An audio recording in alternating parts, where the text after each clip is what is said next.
আজকের সবথেকে বড় খবর, আপনারা দেখছেন digital express official YouTube channel. আপনারা প্রত্যেকেই জানেন পশ্চিমবঙ্গ সরকারের একটি নতুন প্রকল্প চালু করা হয়েছে, যেটির নাম হচ্ছে যুবসাথী প্রকল্প।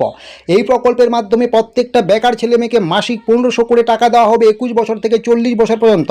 আপনারা জানেন রাজ্যের মুখ্যমন্ত্রী মমতা বন্দ্যোপাধ্যায় বলেছেন এই প্রকল্পের টাকা দেওয়া হবে এপ্রিল মাস থেকে, কিন্তু আজকে রাজ্যের মুখ্যমন্ত্রী মমতা বন্দ্যোপাধ্যায়ের বড় চমক, আজকে থেকেই আপনাদের দেওয়া হবে যুবসাথী প্রকল্পের 1500 করে টাকা সরাসরি ব্যাঙ্ক অ্যাকাউন্টে।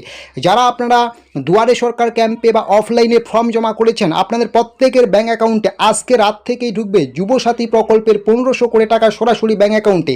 কারা টাকা পাবেন কারা টাকা পাবেন না, যাদের আপনাদের দেওয়া সমস্ত তথ্য ঠিকঠাক আছে একমাত্র আপনারাই টাকা পাবেন।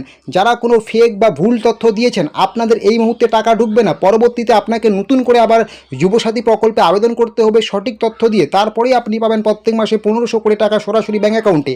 তো এই মুহূর্তে সব থেকে বিগ ব্রেকিং খবর, সব থেকে বড় খবর যে যুবসাথী প্রকল্পের টাকা আপনাদের আজকে থেকেই দেওয়া হচ্ছে।